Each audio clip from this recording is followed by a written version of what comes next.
Extremely Wicked, Shockingly Evil, and Vile is the new Netflix original film starring Zac Efron as Ted Bundy.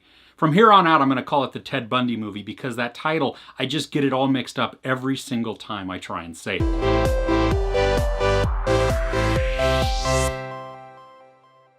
The movie is based on the memoir of Elizabeth Kendall, and she was the longtime girlfriend of Ted Bundy. And because it's from her point of view, or her telling the story and all her remembrances, the story itself is a bit spotty in some of the details. Now, if you've also seen on Netflix Conversations with a Killer, the Ted Bundy tapes, that is an actual interview with Ted Bundy before he was executed. And these, I mean, it's disturbing to listen to, but it's awesome also because you really get an insight into who he is, but the documentary itself fills in so many gaps. I mean, it really gives us a well-rounded picture of the entire story.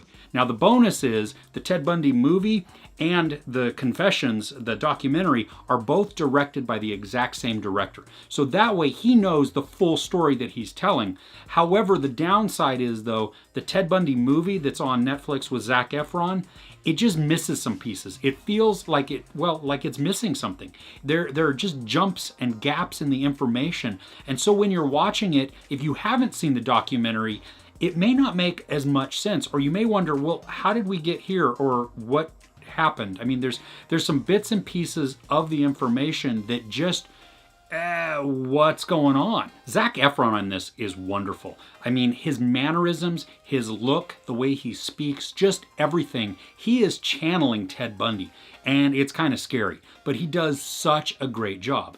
And Lily Collins does an amazing job also. She's playing Elizabeth Kendall, and she is, I mean, you just get to see the devastation and the hurt and really the rabbit hole that she goes down in all of her emotion and what she's feeling, because she shared a lot of her life with this guy who turned out to be a serial killer. We also have some great performances from some pretty big name actors as well. I mean, we have Haley Joel Osment, John Malkovich, Jeffrey Donovan, and even Metallica frontman James Hetfield. And so he is playing just a small little role, but he's good, but it was kind of cool because you don't totally recognize him unless you know to look for him or even know what he looks like. Now, the dramatization of this movie is pretty good. I mean, it's definitely intriguing and it is very interesting to watch. However, because of the gaps in the information, I don't think it's as good of a watch or good of a movie as it could have been had they not, or had they rather, put in the information from the documentary as well. I mean, you do get a lot in this, and you have real life news footage, and it's telling some of the story, but it's not telling the whole thing. I think it's also interesting that Netflix is releasing that on the same day that it's coming out in the theaters. And that's really because it has to be playing in theaters for a certain period of time to be eligible for any kind of awards. Now, I don't think after watching this that it's going to be up for any kind of Best Picture or anything else. I could see Zac Efron maybe getting a nod by one of the awards because he does such a great job in this. The title of the movie comes from actual court manuscripts where during the sentencing the judge says the title, Extremely Wicked, Shockingly Evil, and Vile to Ted Bundy. And when I was watching the documentary, that's where you hear it first, and then obviously seeing the video or the movie now, it's like, ooh, that's really cool how they tied that in, because it is true. Once you know exactly what Ted Bundy did and what he was capable of and his full story. If you're going to be watching the Ted Bundy movie, I definitely recommend that you check out the documentary first. Watch that, get a full picture of who Ted Bundy is. You get to hear his actual voice and him really justifying what he does, or then the games that he plays and just the mind tricks that he plays. He's really a smart guy and he's very charismatic, and that's why you have just all of these people flocking to him. They, oh, he couldn't have done this. He's such a nice guy. He doesn't look like a serial killer.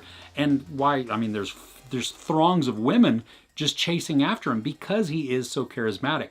And he's a decent looking guy.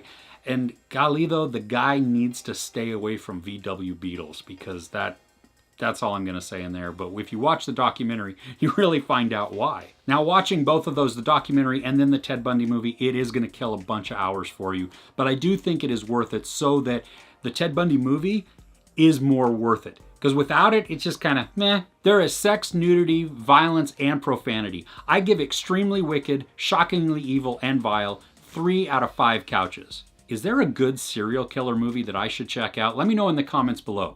If you enjoyed this review, please give it a like. Also, don't forget to share and subscribe. I'm Chris. This is Movies and Munchies. Thanks for couching with me.